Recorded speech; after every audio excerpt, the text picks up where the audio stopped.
For 6.5 years, he played the grieving husband, the trembling voice on television, the tears that came right on cue. He begged the cameras, "Please just come home." The world believed him. The reporters comforted him. The neighbors prayed for him. But every time he walked down those stairs, his shoes clicked against the concrete that hid her. His missing wife wasn't missing at all. She was right there beneath his feet. And every desperate plea he made to bring her home was said whilst he was standing on her grave. I have never once, in nearly 30 years of being together, I had a finger on her. The most I've ever done to her is ever having a tight cuddle, loving the bones off her. One day my wife is going to turn back up, or she's going to get in touch with her gaddy. One way or another, this will all come out, and in time, it'll all prove that I've done nothing wrong. Tina Satchwell was 45 years old when she disappeared in March 2017, born Tina Dingan on the 30th of November 1972 in Fermoy, County Cork, Ireland. She was a petite woman, standing 5'4" in tall, with blonde, shoulder-length hair and striking blue eyes. She had a Tweety bird tattoo on her chest and a belly button piercing that friends and family knew well. Those who knew her described her as bright, bubbly and beautiful. She had a warmth about her that drew people in. But Tina's early life had been complicated. She was raised by her grandmother, Florence Dingan, believing Florence was her mother until she was old enough for confirmation. When she went searching for her birth certificate, she discovered the truth. Her biological mother was Mary Collins, whom she had believed was her sister. The revelation hurt deeply, though Tina remained devoted to the grandmother who had raised her with love. Fashion was Tina's passion. She had what friends called an expensive eye for clothes and jewelry. Upstairs in her home, she kept hundreds of outfits on racks, some brand new with tags still attached. She would buy items, wear them, then resell them at car boot sales across County Cork. It wasn't just about the clothes. The car boot sales were social events where she connected with a regular community of vendors and shoppers. She was always impeccably dressed, often matching her Chihuahua Ruby's outfits to her own. Her dogs Ruby and Heidi, along with her parrot Valentine, were the children she never had. Tina was rarely seen without her beloved pets. She loved animals deeply, a trait that traced back to childhood when cats and dogs constantly followed her around Fermoy. She was a keen swimmer, loved the beach, and was drawn to Yo's coastal beauty when she and her husband, Richard, moved there in May 2016. Those closest to Tina understood she had layers to her personality. While she appeared bubbly and social, she was actually quite shy and kept to herself. Her GP of nearly 2 decades described her as always friendly, open, a great communicator who always enjoyed good health with absolutely no conditions that could end her life prematurely. She had no documented mental health issues, no psychiatric diagnosis. The death of her brother Tom by suicide in 2012 devastated Tina profoundly. She bought Ruby the Chihuahua in 2014 specifically to help cope with the grief. Tina met Richard Satchwell on the 3rd of March 1989 in Covell, near Leicester, England. She was just 17. He was 22. Richard told his brother upon first seeing her that he would marry her. He described her as his trophy wife, someone who was out of his league. They began dating quickly. Richard proposed in October 1989 at Mount Pleasant, overlooking U-Haul Bay. They married on Tina's 20th birthday, the 30th of November 1991, in Oldham, England. But the marriage came at a cost. Richard's family was anti-Irish and gave him an ultimatum: choose them or Tina. He chose Tina and never spoke to his mother again. None of his family attended their wedding. Whilst this might seem romantic, it was the first sign of the isolation that would come to define their relationship. Richard, a lorry driver from Leicester, was by all accounts obsessed with Tina. He said he worshipped her, was besotted with her, and considered her physically perfect, his beautiful Irish rose. He knew intimate details about her body, her measurements, her clothing sizes.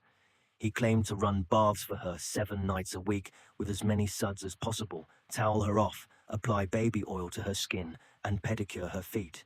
But this devotion masked something darker. Tina's half-sister, Lorraine Howard, would later testify that Richard was obsessive, possessive, controlling, and just odd. He would criticize every friend Tina made, finding fault with each one until her social circle grew smaller and smaller. He wanted to know where she was at all times. Tina confided to Lorraine that she felt trapped. She could never leave because he would follow her to the ends of the earth. The couple's world became just the two of them, exactly as Richard wanted it. The Satchwells moved from England to Fermoy, County Cork, in the early 1990s. In 2016, they sold their Fermoy home and bought a house at 3 Grattan Street in UKL for $52,000. Moving in May that year, the move further isolated Tina from her family and the Fermoy community, where she was well known and loved. In Youghal, she was barely known. Neighbours rarely saw her without Richard. Financially, the couple struggled. They lived on social welfare benefits, with Richard listed as Tina's dependent. Their joint bank account was constantly overdrawn. Richard had 14 previous criminal convictions between 1999 and 2004, including larceny, social welfare fraud, theft, and public order offences. In December 2002, he served a month in Cork Prison for social welfare fraud. Sunday, the 19th of March 2017, Tina and Richard attended a car boot sale in Carrigtwohill Hill, County Cork, approximately 35 kilometres from their Youghal home. Tina was in good spirits. She purchased a beautiful black jacket, a dress, and expensive perfume. She spoke with her friend John Kyogan, who joked about her meeting another man. Tina responded firmly, "I have one man only." She loved him so much, and she wouldn't touch another man. These were the last words anyone outside her home would hear her speak. Friday the 24th of March 2017, 4 days after Tina was last seen, Richard Satchwell drove 43 kilometres to Fermoy Garda station, bypassing his local UL station to report that his wife had left home 4 days earlier. Garda Connor Gately described Richard as matter of fact and not over emotive. Richard explained he had waited because he thought Tina needed time to get her head straight and assumed she'd gone to stay with family in Fermoy. Richard told Gardier that on Monday morning, the 20th of March, he had made Tina breakfast around 9:20, tea, toast, and his special fruit and yogurt. He said she asked him to drive to Aldi in Dungarvan, 30 kilometres away, to buy fish and parrot food for their parrot Valentine. He claimed he left around 10 or 10:30 in the morning and returned around noon to find Tina gone along with 2 suitcases and $26,000 in cash allegedly stored in a box in the attic. When Richard learned that Tina's family hadn't seen her, he expressed mild concern, but maintained she had left voluntarily. The case was initially treated as a casual inquiry about someone who had left home, not a formal missing person investigation. It wasn't until the 11th of May 2017, nearly 2 months after Tina disappeared, that Richard filed a formal missing person report with Garda James Butler, providing photographs for media appeals. But Richard didn't just report Tina missing and wait quietly. He embarked on an extraordinary media campaign that would span years.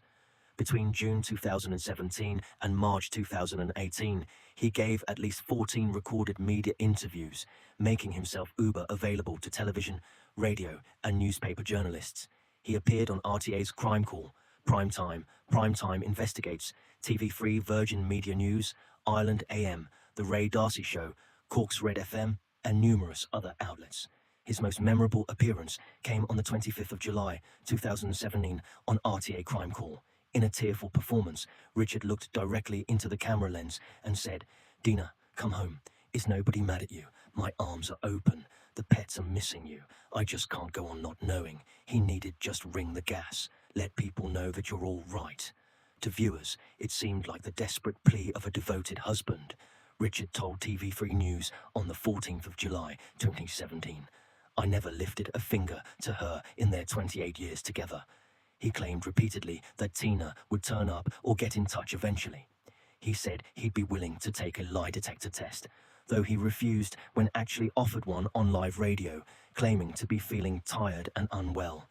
Throughout it all, Richard maintained a narrative. He portrayed himself as a devoted husband caring for an unstable wife.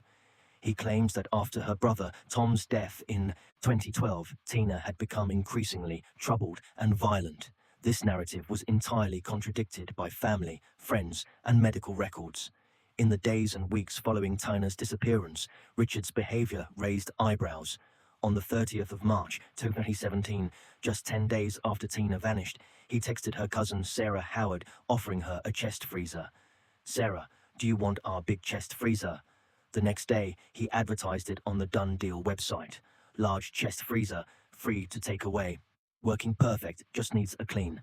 By late April and early May 2017, Richard was selling Tina's belongings at car boot sales, the very venues where she had spent happy hours. He sold her clothes, her Dr. Martens boots, bags, and accessories. When friends asked where Tina was, he told elaborate lies. She had a terrible infection from dry rot in the house and had gone to England for treatment. She was very sick and had lost 4 stone. She had a serious respiratory illness and couldn't attend car boot sales anymore. The items Tina had purchased on that last Sunday, the black jacket and dress, were found hanging over a door in their living room, unworn. She never got the chance to enjoy them. The first major Garda search of 3 Gretton Street occurred on the 7th of June 2017, less than 3 months after Tina's disappearance. Sergeant John Shy had already formed the opinion by late May that something criminal may have occurred. A search warrant was obtained on the basis that Tina may have been injured or incapacitated in a criminal event. Tengardi spent approximately 12 hours conducting what was described as a thorough formal search of the property. Garda caffolded the home extensively. The photographs would prove haunting years later. They clearly showed relatively new, unpainted stairs, fresh plaster board on the side of the stairs, and a new red brick wall underneath the stairwell.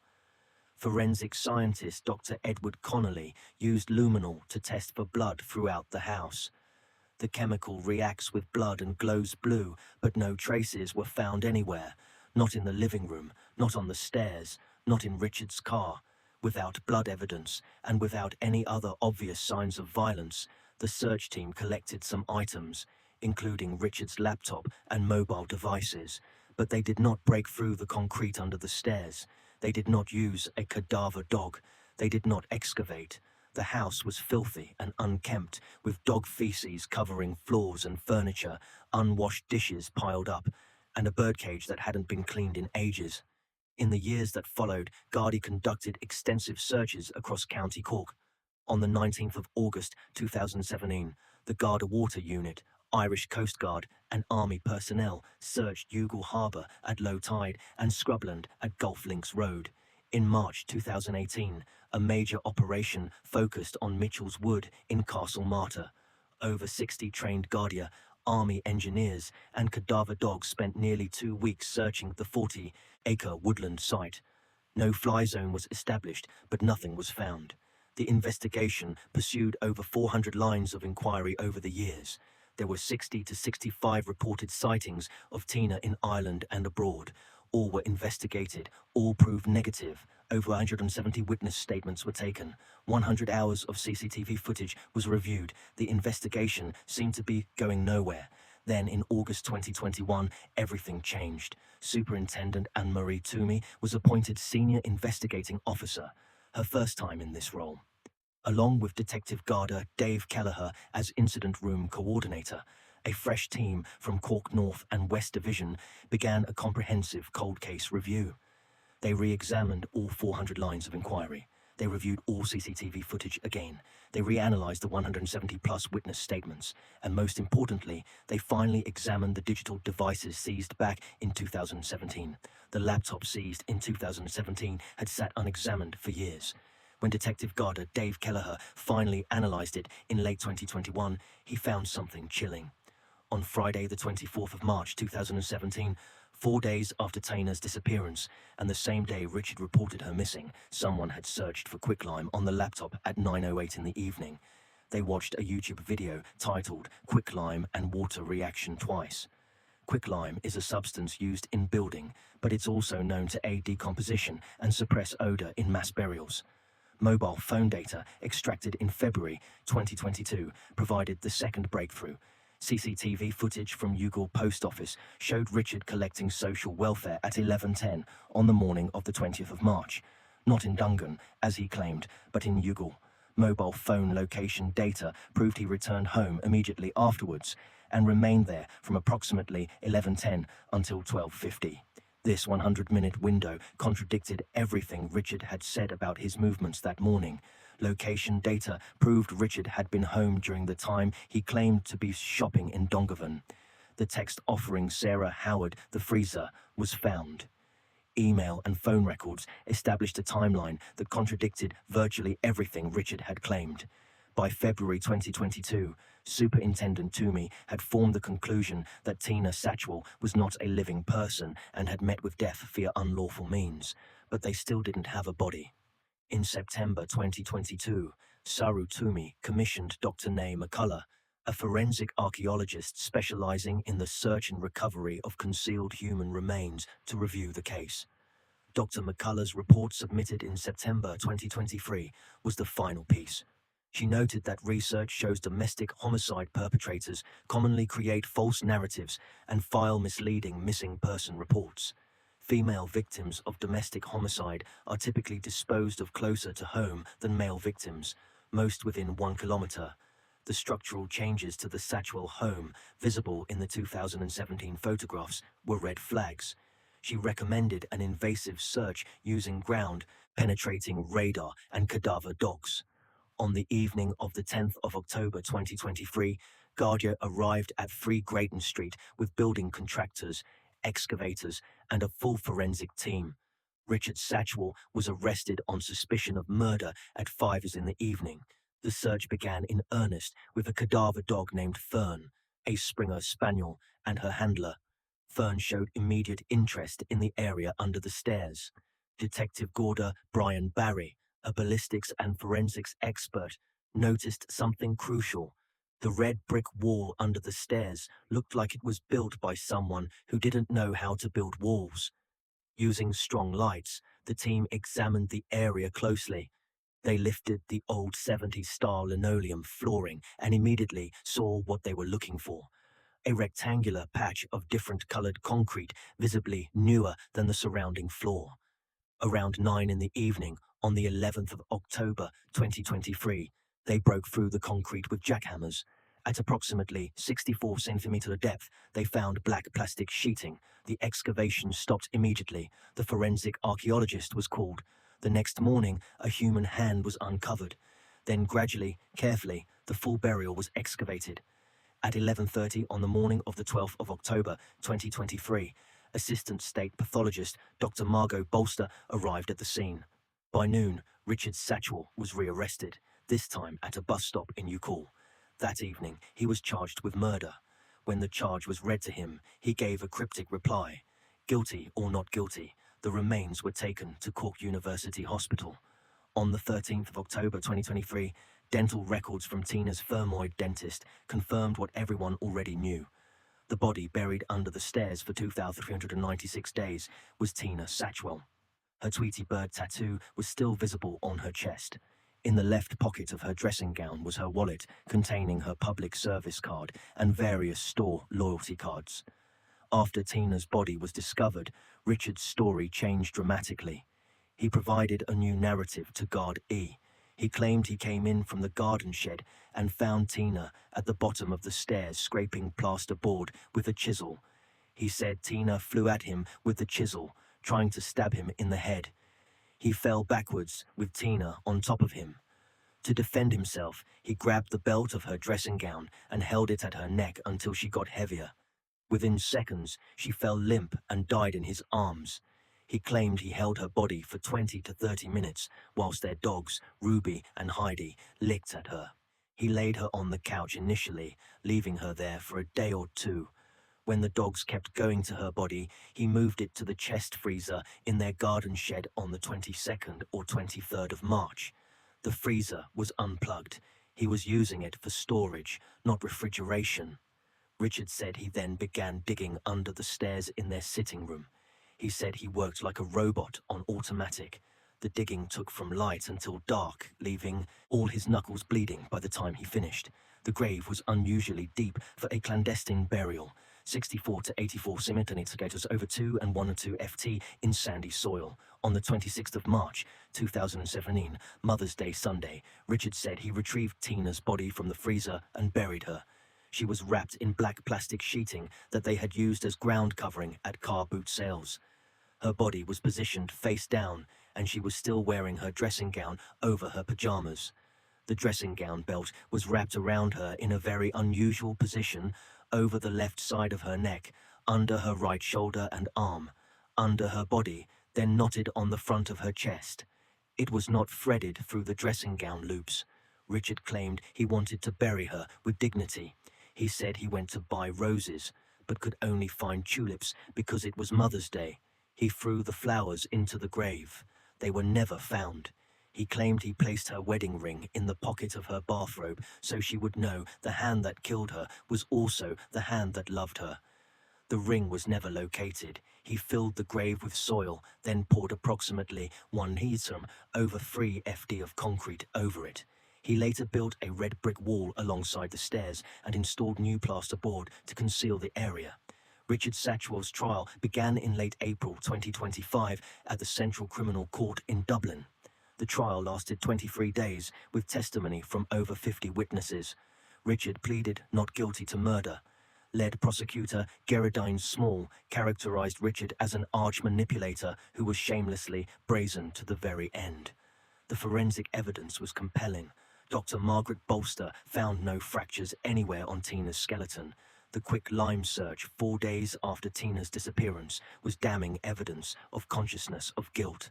The CCTV and phone location data proved Richard had lied about his movements. Perhaps most powerful was the parade of Richard's own media appearances. 14 video clips shown to the jury of him making tearful appeals, professing his love, insisting Tina was still out there somewhere.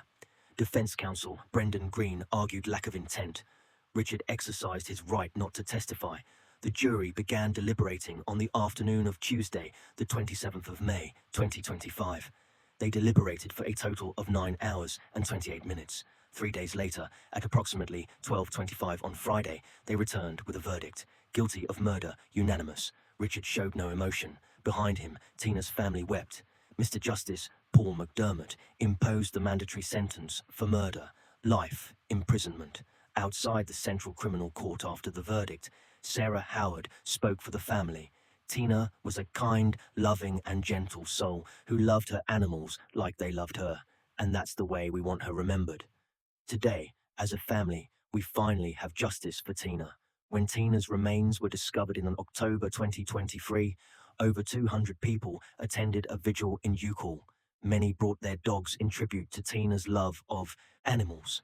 Half of her ashes were buried with her brother, Tom. Half were buried with her beloved grandmother, Florence. The case ultimately succeeded because of persistence. When Superintendent Anne-Marie Toomey took over in August 2021, her methodical re-examination of every piece of evidence ultimately brought Tina home. Tina is now at rest with her brother Tom and her beloved grandmother, Florence. She is remembered as she truly was, kind, gentle, loving, with an infectious smile and a passion for fashion and animals. She deserved better than the life Richard Satchwell trapped her in. She certainly deserved better than the death he gave her and the grave beneath the stairs where he buried her. But she also deserves to be remembered.